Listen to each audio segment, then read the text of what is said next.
Okay. So the next one's a really big topic. That is going to be, I think I've probably referred to it lots of times, but this is like a huge, these are all things that we're thinking about when we're coaching with clients, is these fundamentals that are things that I think about in my head. I'm thinking about presence and containment. I'm thinking about purpose, and power is something that I think about constantly. So let's talk about it.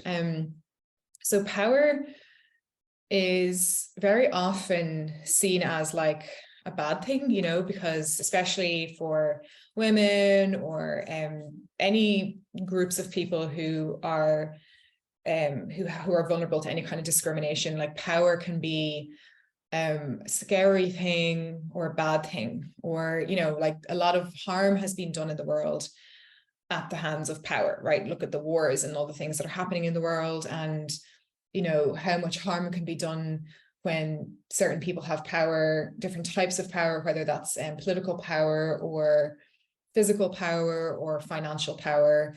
These are all different types of power, and it's not so much, you know, to really, when we step back from that, it's not that power is a bad thing, it's how it's being used that can be harmful. And it's the same thing with, we talked about this in a lot of process groups, the same thing with with the wellness industry, like all the self-care things we know, we can use those against ourselves, or we can use them to help us. And that's the journey we're supporting our clients with, right?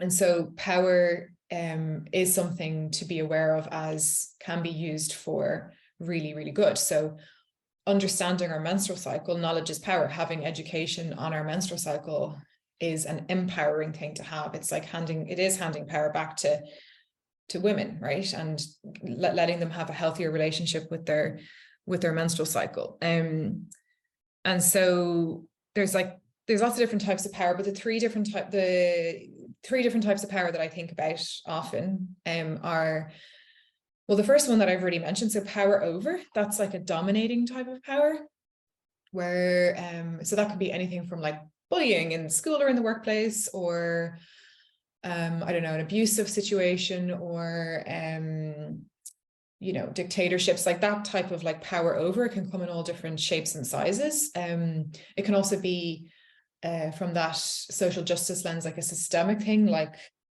this institutionalized racism or misogyny or homophobia. That would be a type of like invisible but very harmful power over people, groups of people.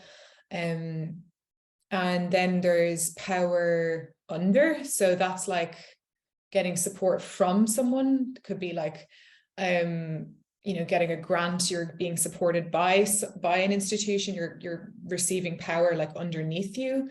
Then power with is, I like to think that's the way I coach, you know, like really trying to like support, like be in your own power with your client, not in a power over dynamic with them, but in a power with them, like you know, or your peers, peer groups, your friends, your buddies. A very, you know, a good therapist is like a power with dynamic in the room.